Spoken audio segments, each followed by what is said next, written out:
Greetings, viewers, and welcome to another episode of Roll Off a Tangent. For the second show in a row, our theme shall be The Curse of Physical Immortality. Last time the story was The Coming of the Ice. This time it's a tale by Barrington Bayley, published about 50 years later, titled The Seed of Evil. The dramatic tension of its plot and the unforgettable power of its ending make it my favourite Bayley story. It narrates a battle of wits between an alien refugee who has lived for 1,000,000 years and calls himself Neverdie, and an equally unusual human being, the surgeon Julian Ferrg. Fergg, in the 22nd century, is a throwback to a more ruthless, selfish age. He cannot understand the squeamish scrupulosity of a government which refuses to force Neverdie to disgorge the secret of his immortality. His determination to take matters into his own hands results in violent action, and then, when that fails, in a pursuit through time by means of suspended animation till he's the last man alive. Neverdie, meanwhile, has his own reasons for refusing to give up his secret voluntarily, and the final admission of these reasons extends the subject of the story into a far wider range of astonishing themes, involving a godlike artificial intelligence cursed with loneliness. Fergg, in the end, gets what he wants, but when he finds out what the score is, he wants to backtrack. Too late. Right, as usual, I will throw open the discussion to my teammates. So, who wants to pick up the ball? Yeah, I mean, I'll take the ball first.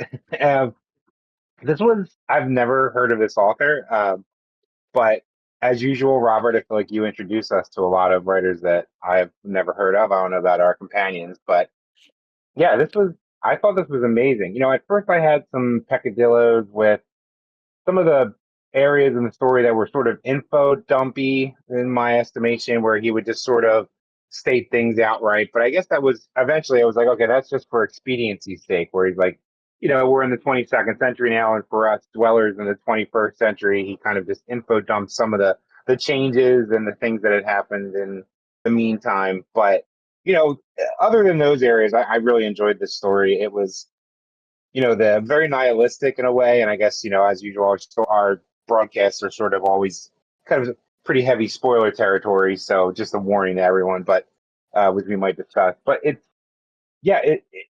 it was really impactful in terms of just the concept of how this one being, this Neverdie, came upon his immortality.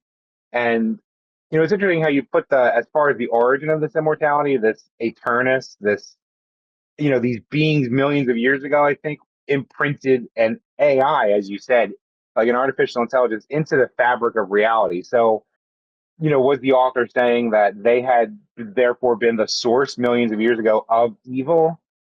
Uh, you know, it was kind of fascinating. So it's, on the one hand, you had sort of the prose that was at moments for me mundane and info dumpy, but then he was dealing in such broad concepts as the source of immortality and the source of evil, and then just the interplay of these characters.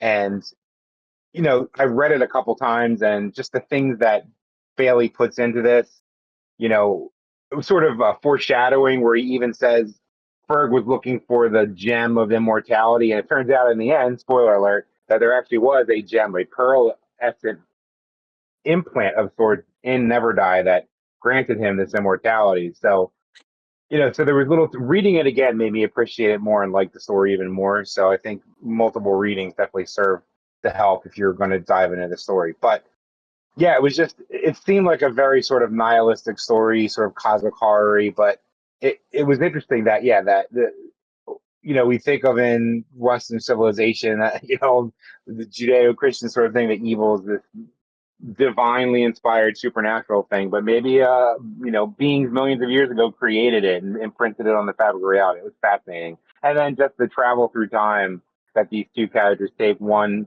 through suspended animation and one through just this curse of immortality from this gemstone or this pearl meeting up, and then human beings have evolved away or been eliminated, and then this new being, lupus sapiens taking over the world, and it was just fascinating and horrifying at the same time. So yeah, I really enjoyed this, and I again thank you for introducing me to an author's work that I'd never heard of before. Yeah. I'm going to I tag might someone else add, next. I'll just What'd you add say, Robert? that Bailey's main strength is his novels, but when I said that this was my favourite story, I'm talking about his short stories. But his novels are the main thing, I think. Okay, I'll go check them out. XJ or Vicky, who's next? Yeah, I will go. So I really like the concept, which is so we have been exploring different. I guess we could say different how different authors interpret the consequences of physical immortality, and this one is it's very interesting. It's very different. It is a so first of all, I would say the first thing that struck me was that this AI was actually just really lonely and wanted a companion, and only an evil person could become of a stature, however he measures, however the entity measures such thing, that an evil being could be elevated to become a companion to share his existence in the void or some such. I think that's really interesting. That's like right off the bat. I think this this has a connotations that physical immortality is a punishment rather than any sort of like a thing worth going for, and it is very. The whole description of the thing seems a lot like purgatory to me, where this whoever gets the immortality is just basically on the run over and over again, and then just can't die because the gem won't let it die. It's just stuck in a stateless existence until somebody takes that state away, which is very interesting. So I really like the premise. I really like this take on physical immortality. I also like just how old this universe really is, because you have millions of years ago this ancient race, which is presumably already pretty old by itself, creating this AI entity, which then I guess lived for even a longer period of time before the humans were even in the picture. So it's a pretty old universe, and humanity is like I don't know, somewhere very, shall we say, very like a newborn baby even, pretty much. And then you have this creature, who the latest bearer of the pole, which is himself pretty old.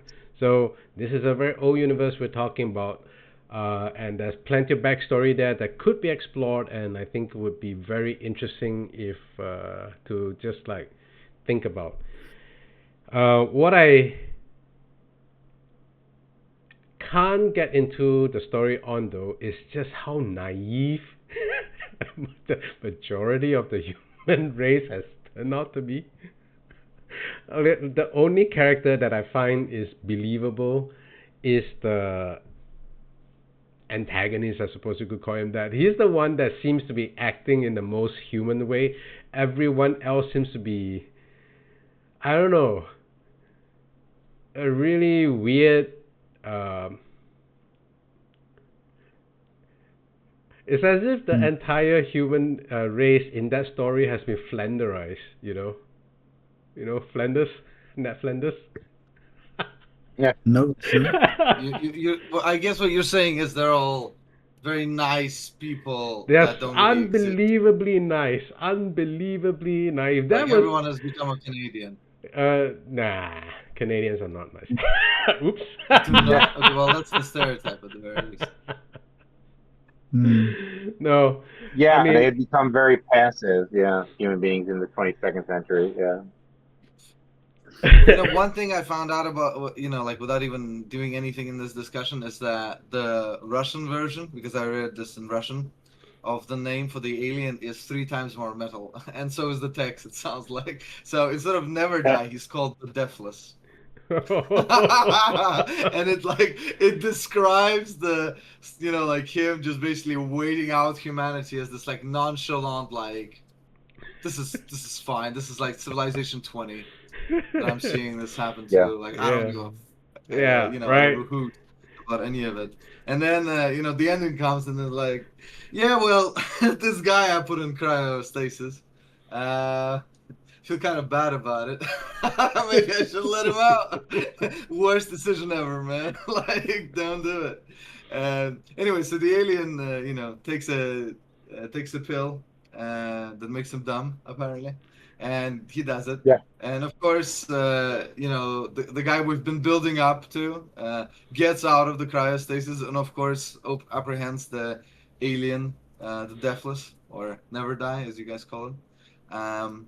And yeah, he's like, I'm just gonna operate on you, bro. I don't even care. It was so awful. It was just so awful what he did to him. But that was maybe he was so evil that I think they said in the story, they intimated that the gem itself, the pearl itself, always had someone. It kind of influenced the minds of at least a few people in every civilization Neverdie went to become that evil and ruthless. So it's like chicken or egg. Was it really Fergg, or was it the gem playing on something inherent in him? I don't know. It was really weird. I wanted to get your thoughts on that. You're absolutely right, Anthony. Sorry if I interrupted the last few words there. No, go ahead. I wanted to kind of get your thoughts on it. It's an interesting part of the story. I think if you try to read it in the sense of like, okay, what could be the headcanon of what's really happening versus what the people are saying, right? It could be that they are just like, they believe in it like it's kind of magic, right? But it's not really. And everything they're saying and what the author is saying can be put up to suspect. And if that is the case, maybe it just shows the fact that like somebody becoming an immortal because of a technology that people know about, people will come after you. And the people who are going to come after you are going to be individuals who have nothing to lose, who want to like live forever, who have either a huge amount of money or like no moral code whatsoever. Like they want this thing, and they're going to do everything in their power to get it. So naturally, the people who pick up the pearl will be the same type of awful people, right? Who would be chasing it. So maybe that's the case, right? Now, at first, the story tells us that our seed of evil, the human that eventually takes over the pearl, he was doing it for the good of humanity, right? That's the way he was at least portraying it, like Lex Luthor and Superman, where he's like, "Hey, I'm actually trying to study this so that everybody can become immortal. How am I not being supported by every nation and every company ever created, right?" And everyone's like, let the Deathless just be like crazy and wait us out until we all die. And he's like, what? Yeah. Okay. I mean, I wasn't thinking that you guys was gonna let me like. That's part of the thing that just takes me out of the story, because I found that reaction to be so unreal. It's like unreal, man. Even okay. I don't know, typical European Union decision, right? I don't know what you're talking about. Anyway, Robert, what did you think about the story?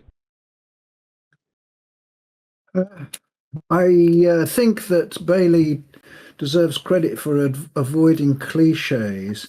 I think that the two obvious places where he does that are, first of all, that the arrival of the alien into our solar system is accepted so easily. It's not a great fuss being made of it, because by the 22nd century, it was expected that sort of thing would happen sooner or later. And that's quite a refreshing take, really. It means that you don't have to whip up a lot of emotion in the reader about, wow, gosh, wow, at first contact with an alien. because they know it's going to happen. And secondly, the fact that Neverdie, whatever he may have started out as in the time of the story itself, is not a murderer. He says that he could have killed Fergg at one point, but all he was concerned with was to neutralize him, so he fixed it so that he wouldn't wake up. Of course, it didn't work, but that was the intention. And that's another case where we're talking about slightly unexpected things. Now, as to the main point that you guys have been making about the implausibility of how soft most people have become in the 22nd century, I think that is actually one of the themes of the story. I think that it's something you have to accept because it's been plonked in front of you as a theme. Agree, if you think about it too much, it seems implausible, but lots of strange things happen in science fiction, and that's one of the strange things. I find it quite believable in terms of the story, although of course I don't find it believable in any absolute sense, but artistically it seems to work, and it certainly works in the sense that it provides an insight into how exasperated Fergg and his gang of desperados get. They really can't understand all this squeamishness. Yeah, I Yeah. imagine that this would be a great Netflix miniseries that they would ruin.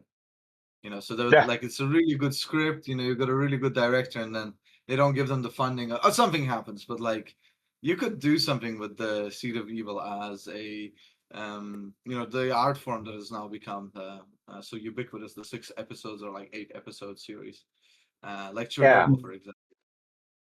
Yeah, I mean, it could be even, like an episode or a couple. It isn't even a mini series where it's not dragged out too far. But they would never do that because it's not enough money. Look, all your 4 complaints episodes. was a lot of this like is telling, not showing.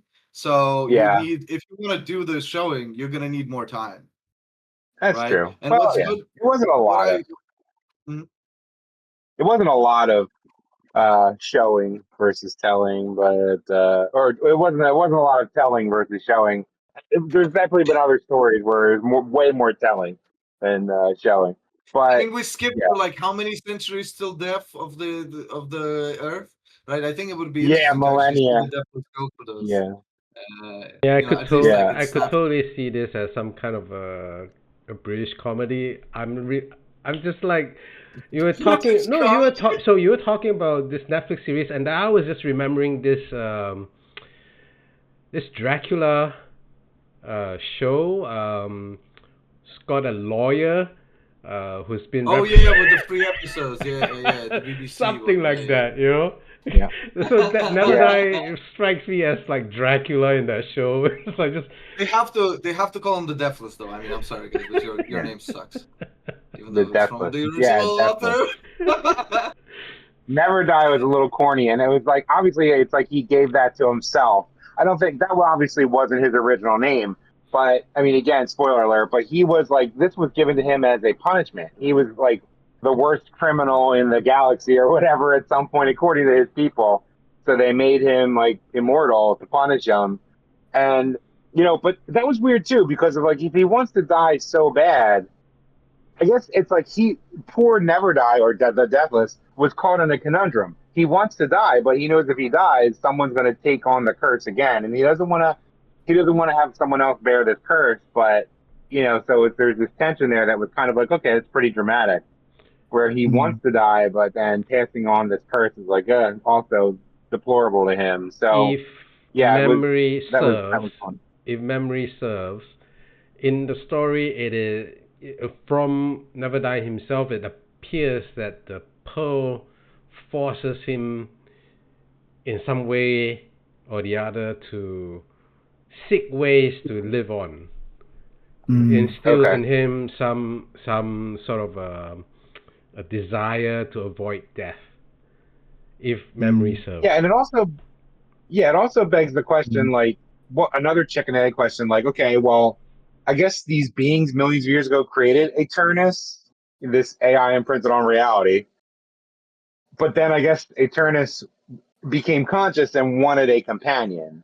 So it went beyond their initial programming, like any other AI, good AI or bad AI, or whatever AI itself would do. It would be like, oh, okay, well, I don't care what you guys want created me for. I need a companion. So that was also interesting when you kind of like, oh, okay. When I read it again, I'm like, oh, okay. I It mean, went it's beyond its programming. Frankenstein's monster Yeah, from the right. Like he basically asks for a companion from Doctor Frankenstein at the end of the yeah. book. Mm, Good call. Um, Yeah, so that's a good there's a lot point. of that in it.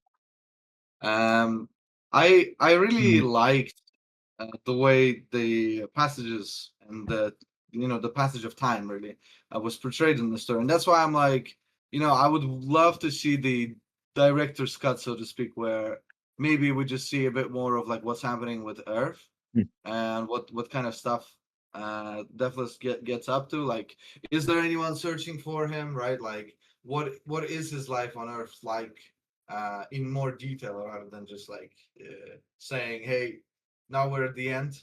Not much cool happened, but I mean, there was some close calls, but you don't need to know about them anyway.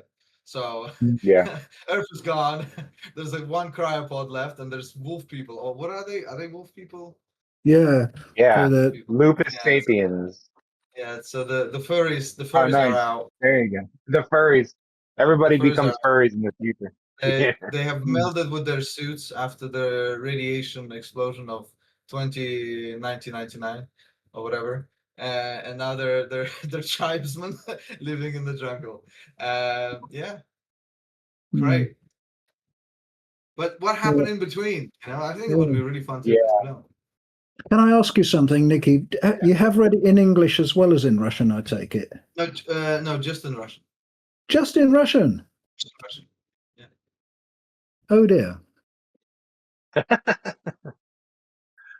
You'll have to go back and read it in English now. Oh, Give yeah, us sure, I your. can. I looked at the what's it called? I looked at the breakdown of like how the translation differed, and there were a bunch of passages where, for prose's sake, things were changed, so like the structure of the sentences was a bit different. But overall, I mean, like other rating, at least at the Russian Publicum, uh, the translation is 98% the same. There's a lot of changes in names, but it is just so it doesn't hurt the Russian ear, like Neverdie, which is a very silly name. But yeah, I mean, I think that there is definitely some great value in reading the original as well, Robert, for sure. I suppose Yeah. the last bit with the wolves does have a Russian flavour anyway. Yeah, I mean, you could say that. I mean, Yeah. Barrington Bayley is very well loved in Russia. There have been debates and struggles against the authorship of like who gets to translate him and so on and so forth. So there's a lot of at least in the past there was a lot of care for his stories and books that he Hmm. wrote. Hmm, I interesting. guess he just, unless I've encountered some of his work, I wonder if he ever wrote for television or anything else. Maybe not, but I just never heard of him. So maybe he just didn't make the jump over the Atlantic to America. He just never maybe found a place in America. In terms of, I mean, but then again, I'm not the most, you know, well read of science fiction, short fiction across all time. So it's conceivable that some other people will be like, oh yeah, Barrington Bayley, sure. Like, so, but Oh, it's my guy. yeah. Yeah. Yeah, right. Yeah. But yeah, I don't know. I guess maybe he just never got made the transition over here. But Hmm, and he seems like he's pretty big in Europe though. Seems like over there maybe he's hmm. fairly well known. Well, he's That at his was yeah. best. There's nobody better when he's at his best.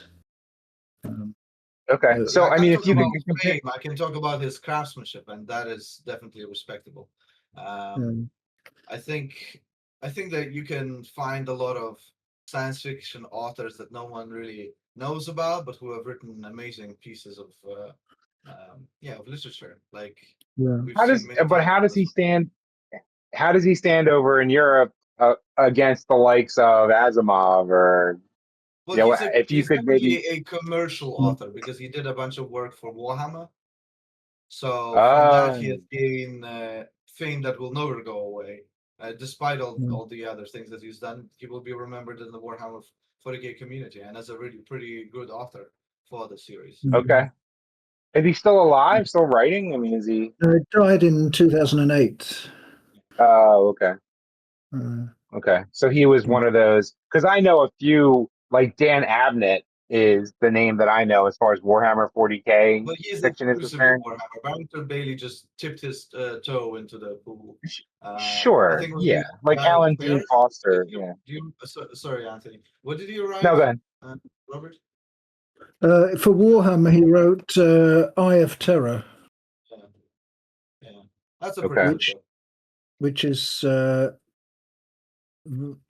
very effective, but I wouldn't ever want to read it again. It's so nightmarish. What was the most nightmarish part of it that you remember, Robert?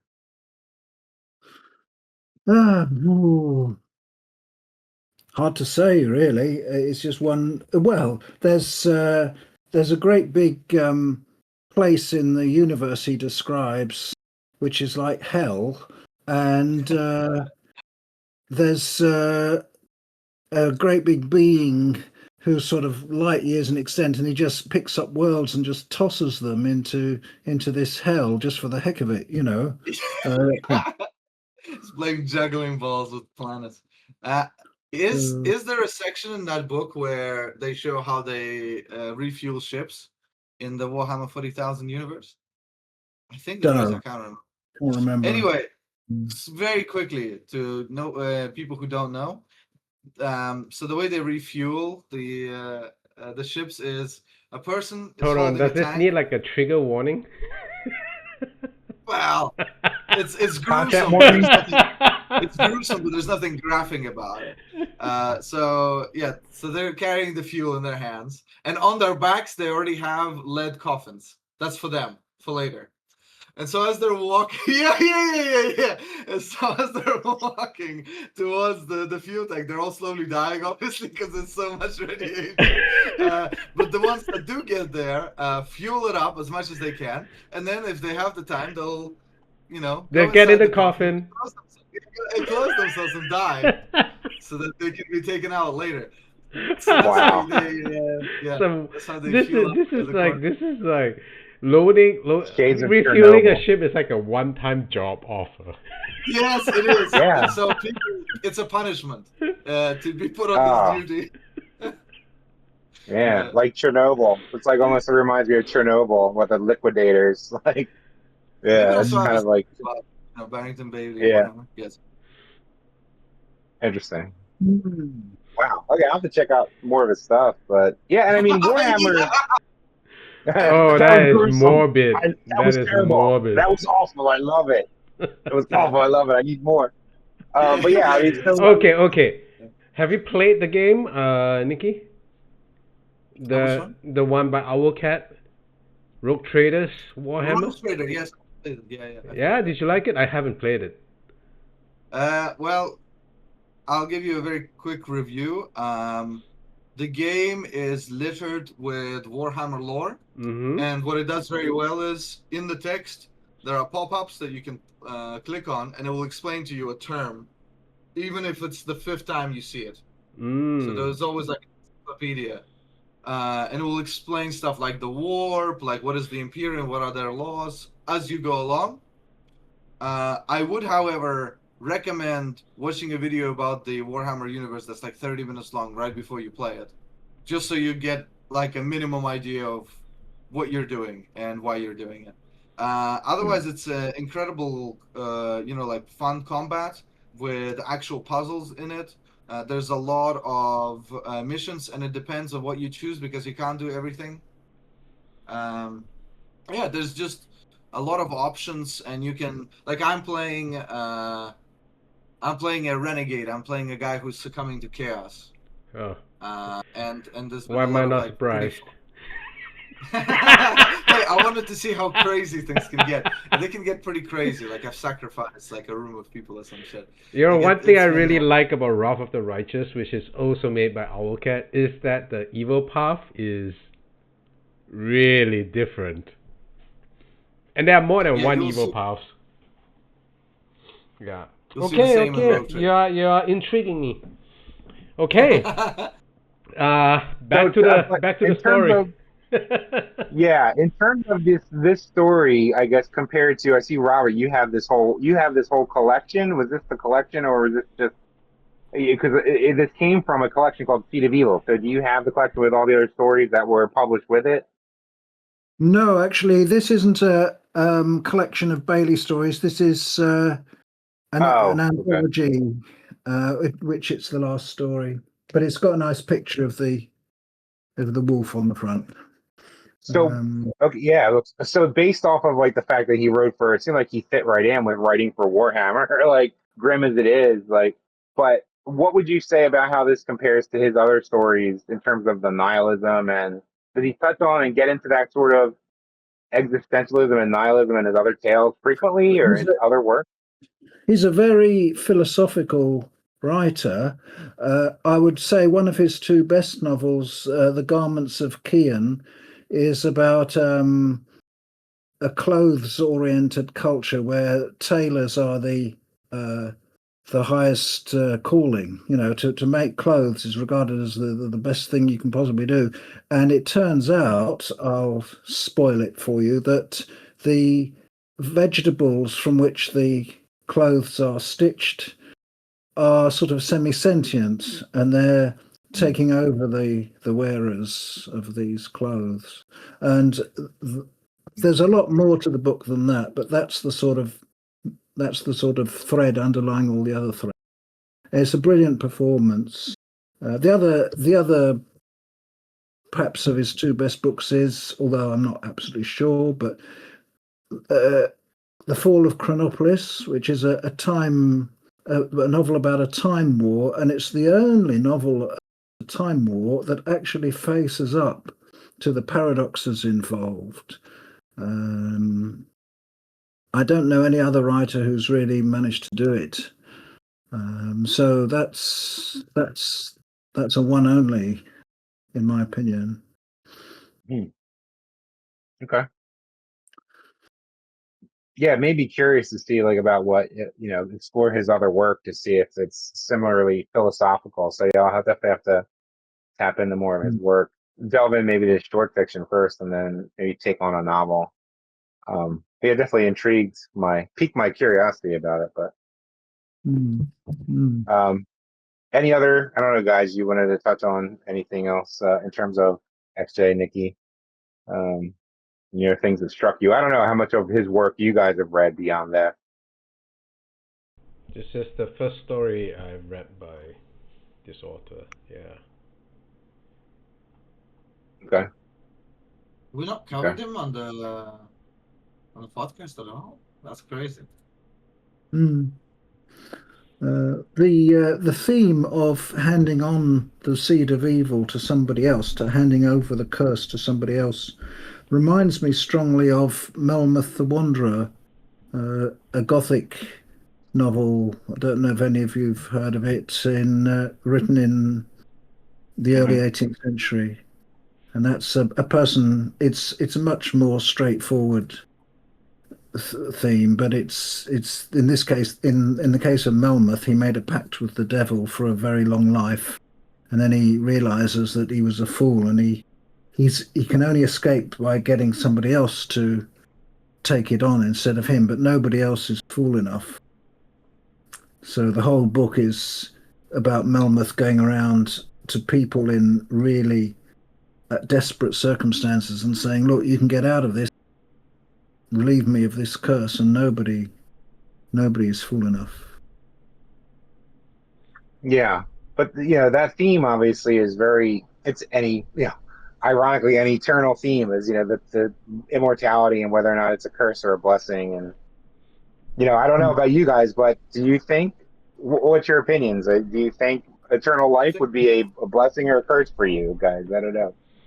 I think this particular immortality, the way it is in the story, would be a curse based on what I said regarding people coming after you.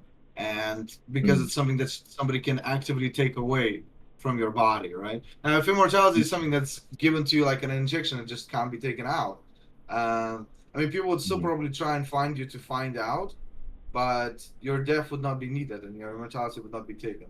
So as soon as you give it up to somebody big enough, or you could probably even sell it, like research on your body for money. I mean, there's plenty of ways to get out of it without causing a lot of problems for yourself. But yeah, I mean, this particular one, nah, like it's just too much trouble. Just too much trouble. Yeah. Can you imagine? You'd have to basically defend yourself against intergalactic threat all the time. Phew. Yeah. I mean, I think the idea of immortality by yourself just sounds very tedious to me. Like a few hundred years of extra existence would be nice. You know, read a little bit more books, provided I can provide for myself for that amount of time, of course. But the idea of an endless stretch is just like, no, not unless I have something to do in between. I'll probably run out of things to do, you know. But to Nikki's point about this particular immortality, you know, just taking the example of the time he was on Earth, this Neverdie character, or Deathless as he's called in Russian, you know, for the majority of his existence on Earth, he was pretty much just doing whatever he wanted. And then there's only once in a while somebody comes to bother him, and he wouldn't have he wouldn't be bothered if he didn't do the stupid thing of trying to revive the guy when he was about to leave, right? So by and large, it seems like he's doing pretty well. Yeah, but it's interesting because you bring up a good point. Like, so besides Fergg, there was no one else on Earth for all those millennia that ever really tried to pursue him, or does he just, or there were, and he just never bothers to tell us. Like, that's also interesting, unless there was something I missed in the story. No, apparently, I mean, there's nothing explicit. It was just like basically quietly living his life, writing his books, doing well enough but not too well, you know, just like pretty much enjoying his public library card. Pretty much, so it doesn't seem all that bad besides Fergg, and then pretty he much took just out like a Fergg. retired gentleman, you know, kind of thing. Yeah. A retired English, he became an English citizen, right? I guess. So okay, at some point, some evil dude comes in and rips the thing out of his body, and then he's very painful. But that's kind of like that one time, you know. Yeah, but I mean, it's like so it's like he had millennia to just kind of chill then, so it didn't seem that bad. If there was no other equivalent of Fergg to to be dealt with all that time, it's like, hey man, he had plenty of time to just relax. It seems like on Earth, but I don't know. But then again, it also begs the question, like you're saying, like I say, like, oh, just a couple hundred more years. But then after that couple hundred more years, you're probably still going to be like things expand to fill the time allotted, right? So you'd be like, oh man, just a few hundred. How tempted would you be if just a few hundred more, a few more hundred? Like, will you ever have enough time? No matter how many more hundreds of years I tag onto that, it's never going to approach immortality. Like the idea of always existing is not the same thing as just having a very long life, you know? Yeah. Interesting. Yeah, I don't know if it's like, the things only, as some people have said before in the past, like, things only have meaning if they end, right? Do things become meaningless if it never ends? Like, only things become meaningful because they'll end, like life. Yeah, I mean, can you imagine if Robert E. Howard was resurrected and continued writing Conan? By now, his Conan stories must be shit. Exactly. You don't go to a party. No one maintains that peak. At some point they all go down. Right. Yeah, you don't go to a party expecting it. The parties are meaningful because they end. You better back up there, Poncho. Wait a minute. I'm sorry. Anthony, you just let the goal go straight through to the 9. You don't even raise up your hands. You're like, oh yeah, Robert E. Howard would have come out without no gas in his tank Okay. after a while. What are you So what's talking your thoughts? about? The man was a What's your legend. thoughts on that? I will defend You- him what- because he's not here to defend himself. All right. So you think he would have just eternally? You think he just eternally would keep writing great look- stories and never? Yeah. Look, Messi. So what do you think? He's 41 and he's going to semifinals of World Cup. So Robert E. Howard Okay. is the Messi of fiction. That's what I'm saying. So he would be the Messi of sword and sorcery and never fade away, Yeah. huh? He would be at his peak 100%. forever. Okay. 100%. All right. Yeah, he'd have 5 million books to his name. Oh, And they would my all God. be with a excellent. couple of awards. Fair enough. Okay. Yeah, no, of think course I we're- don't know. We don't know. None of us know. But Yeah. I mean, I'd love to hope that he would have the strength to continue. What, you mean Yeah, if somebody yeah. necromantically resurrected him? Please don't, poor guy, man. Let him rest. Yeah. Like, look, he went out in a really bad way. I don't know if you want to bring him back in that mental state. Like, really, just Yeah. let him rest. Maybe he will write That's really good Warhammer stories. Oh, God. Okay, you're not wrong, but probably Warhammer Fantasy, right? Like, give him some stuff with orcs and the lizard man and all that kind of stuff. Yeah. I think he's into that. Absolutely. All right, I guess we probably have to give the story a score. What Oh, say yeah. you? Let's start with Robert, who introduced the story to us. I'll certainly give it a 10. I think Mm. it's a superb story. A 10 out of 10 from Robert. Mickey, you? Oh, I gotta follow up, Robert. Well, look, his positivity is intoxicating, so I'll give the story a 9 out of 10. I think A it 9 was, out of 10, a really very well high written. score. Yeah, 9 out of 10. And Yeah, Anthony? pretty high score for me. I'll give it an 8.5.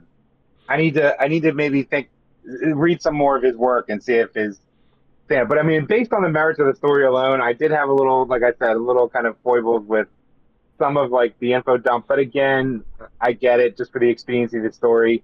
I do feel like I would love to have seen, like you guys were saying, a little bit more time fleshed out, but that wasn't really the point of the story.